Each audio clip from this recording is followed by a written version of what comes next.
Hello friends, মাই veg ফুডে আপনাদের সবাইকে স্বাগত। আজকে তৈরি করে দেখাবো ডাঁটা দিয়ে আলু কুমড়োর তরকারি। ভীষণই সুস্বাদু, সম্পূর্ণ বিনা মশলায় নিরামিষ রেসিপি। আশা করি আজকে আপনাদের এই রেসিপি পছন্দ হবে। এই রেসিপি তৈরি করতে নিয়েছি আলু, কুমড়ো আর লাল ডাঁটা। আলু নিয়েছি এখানে 4টে মিডিয়াম সাইজের, খোসা ছাড়িয়ে টুকরো করে কেটে নিয়েছি। কুমড়ো 250 গ্রাম আছে। আর নিয়েছি লাল ডাঁটা, টুকরো করে কেটে নিয়েছি। এবার একটা কড়াইয়ের মধ্যে 2 টেবিল স্পুন রিফাইন্ড অয়েল গরম করে এর মধ্যে ফোড়নে দিয়ে দিলাম 1/2 চামচ পাঁচফোড়ন। পাঁচফোড়ন থেকে ভালো গন্ধ বেরোলে এর মধ্যে দিয়ে দিচ্ছি কেটে রাখা আলু, কুমড়ো আর ডাঁটা। এখানে কাঁচা লঙ্কাও একসাথে আমি এর মধ্যে দিয়ে দিচ্ছি। আজকের রেসিপি আশা করি আপনাদের পছন্দ হবে। খুবই সিম্পল রেসিপি, কিন্তু এই গরমের মরশুমে দুপুরে ভাতের সাথে একবার এই রেসিপি খেয়ে দেখুন। খেতে কিন্তু দুর্দান্ত স্বাদের হয়। আজকের রেসিপি যদি পছন্দ হয়, ভালো লাগে, তাহলে আমার channel my veg food subscribe করতে ভুলবেন না। সাবস্ক্রাইব করে পাশের বেল আইকনটি প্রেস করে রাখবেন, তাহলে যখনই কোনো রেসিপি আপলোড করব আপনারা সেটা সঙ্গে সঙ্গে দেখতে পাবেন।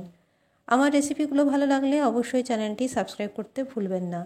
এর মধ্যেই দিয়ে দিচ্ছি 1/2 চামচ হলুদ গুঁড়ো আর দিয়ে দেবো স্বাদ অনুযায়ী লবণ। লবণ আর হলুদ গুঁড়ো দিয়ে ভালো করে নেড়ে চেড়ে নিতে হবে। এখানে বলে রাখি, আমার চ্যানেলে সব রেসিপি সম্পূর্ণ নিরামিষ, পেঁয়াজ রসুন ছাড়া তৈরি করা হয়।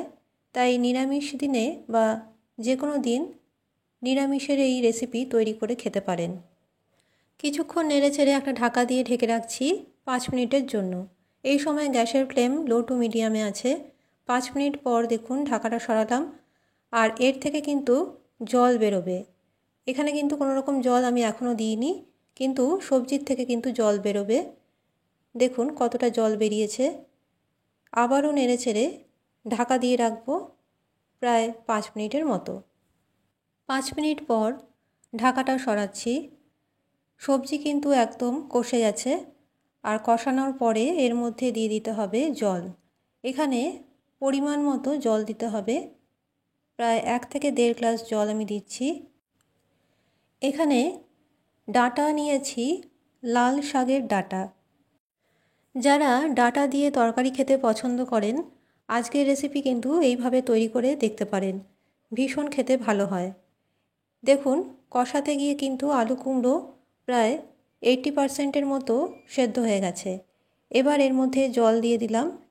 জল দিয়ে নেড়ে চেড়ে ঢাকা দিয়ে ঢেকে রাখছি আরও 5 থেকে 10 মিনিটের মতো। বিনা মশলায় তৈরি হলেও এই রেসিপির স্বাদ কিন্তু ভোলা যাবে না, কারণ এই রেসিপির মধ্যেই একটা সিক্রেট মশলা আমি ব্যবহার করেছি। সেটা দিলে এই আলু কুমড়ো ডাঁটার যে সবজি বা তরকারি খেতে কিন্তু দারুণ স্বাদের হয়। অবশ্যই শেষ অবধি দেখার অনুরোধ রইল। রেসিপিটি দেখে যদি ভালো লাগে একটা লাইক অবশ্যই করবেন, আর শেয়ার করতে ভুলবেন না। দেখুন আমি খুন্তি দিয়ে কেটে দেখে নিলাম আলু কুমড়ো আর ডাঁটা সেদ্ধ হয়ে গেছে। এর মধ্যে দিয়ে দিচ্ছি স্বাদ অনুযায়ী চিনি। চিনিটা অবশ্যই দিতে হবে, যেহেতু নিরামিষ রান্না। এবার খুব ভালো করে নেড়েচেড়ে সিক্রেট মশলাটা আমি এর মধ্যে দিয়ে দিচ্ছি। সেটা হচ্ছে ভাজা পাঁচফোড়নের গুঁড়ো। 1 চামচ পাঁচফোড়ন শুকনো কড়াইতে নেড়ে নিয়ে এটার গুঁড়ো করে নিয়েছি, সেই গুঁড়ো মশলাটাই এর মধ্যে আমি দিয়ে দিলাম। এবার পাঁচফোড়নের গুঁড়ো দেওয়ার পরে, এটা কিন্তু ভাজা পাঁচফোড়নের গুঁড়ো দিয়েছি। পাঁচফোড়নের গুঁড়ো দেওয়ার পরে একটা ঢাকা দিয়ে ঢেকে রাখলাম 2 মিনিটের জন্য। 2 মিনিট পর সার্ভ করে দেখাচ্ছি। তৈরি হয়ে গেল দারুণ স্বাদের আলু কুমড়োর দিয়ে ডাঁটার রেসিপি। আজকের রেসিপি অবশ্যই বাড়িতে এইভাবে একবার তৈরি করে দেখুন, খেতে দারুণ স্বাদের হয়। আজকের মতো আমার রেসিপি তাহলে এখানেই শেষ করলাম। আবারও চলে আসবো নিরামিষ রান্নার রেসিপি নিয়ে। ভালো থাকবেন, সুস্থ থাকবেন, নমস্কার।